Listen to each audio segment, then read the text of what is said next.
M'adresser à M. Ramadan pour lui dire en des termes simples qu'il sache qu'il y a des députés et membres de cette mission qui ne souhaitaient pas vous auditionner.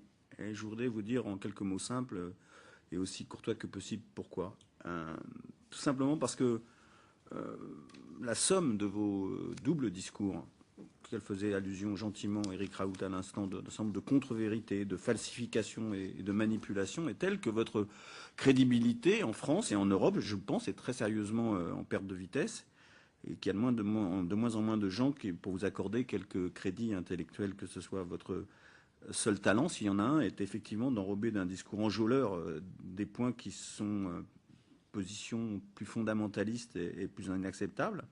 Tout à l'heure, de vous entendre parler de laïcité en des termes bien loin de la tradition républicaine, et surtout dans votre discours, l'absence totale de référence à l'égalité entre les hommes et les femmes et les droits de la femme m'ont confirmé dans cette conviction. Et je crois que je le dis ici devant la mission, je l'ai dit au président, que vous recevoir aujourd'hui, c'est vous donner une respectabilité et une tribune que vous ne méritiez pas de mon point de vue. Alors je me suis demandé pourquoi certains d'entre nous, dont je ne sais d'ailleurs pas s'ils sont majoritaires dans cette mission, ont fait le choix de vous auditionner. Peut-être pour vous permettre, au nom de la liberté d'expression et de la tradition pluraliste de l'Assemblée nationale, que je ne conteste pas, de dire ce que vous pensez, et aussi à moi de dire ce que je pense. Et je voudrais à ce moment-là dire à ceux qui nous ont donné cette tribune inespérée que je les en remercie très chaleureusement. Enfin, je pense qu'on aurait pu s'en priver. J'ai aussi bien entendu compris qu'un tel exercice avait des vertus médiatiques, comment dire, incontournables et exceptionnelles. Il n'y a qu'à voir l'assistance de journalistes aujourd'hui, qui est telle que c'est presque une insulte aux quelques journalistes qui suivent avec méticulosité nos travaux semaine après semaine. Aujourd'hui, on voit bien quoi que nous sommes non pas dans le travail méticuleux et studieux d'une mission parlementaire, mais dans le showbiz. Et je le dis franchement, je le regrette. Je le regrette. Mais je crois aussi avoir compris in fine la raison de votre présence ici. Vous êtes un prédicateur suisse. Et je me suis demandé pourquoi un Parlement français devait recevoir et écouter un prédicateur suisse. Et c'est sans doute qu'on a compris ces dernières semaines que la lumière venait de Suisse. De la situation judiciaire d'un cinéaste, Hagstatt, qui a provoqué des réactions irrationnelles en France, en passant par la votation citoyenne sur les minarets.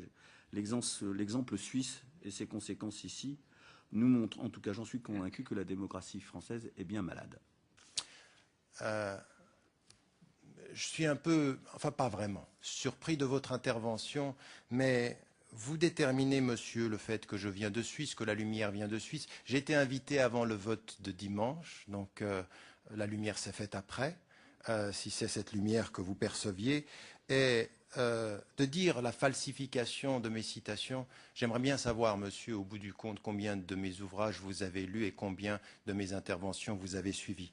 Monsieur, celui qui est en face de vous aujourd'hui n'est pas un prédicateur islamiste suisse, c'est un professeur d'université à Oxford, dont les livres sont étudiés dans 80 universités américaines, monsieur, 80 universités américaines, mais monsieur, qui depuis les 8 dernières années a été interdit de parole dans toutes les universités françaises. Posez-vous la question de savoir où est la liberté d'expression, cher monsieur, plutôt que de me dire que j'ai un double discours, qui depuis les 8 dernières années a été interdit de parole dans toutes les universités françaises. Posez-vous la question de savoir où est la liberté d'expression, cher monsieur, plutôt que de me dire que j'ai un double discours, il faudrait savoir si la France est en train de perdre ses valeurs d'ouverture dans le débat critique. Et votre façon de réagir à mon intervention n'est pas du tout une façon de réagir à un débat critique, c'est un jugement sur la personne et non pas un débat et une confrontation sur les idées.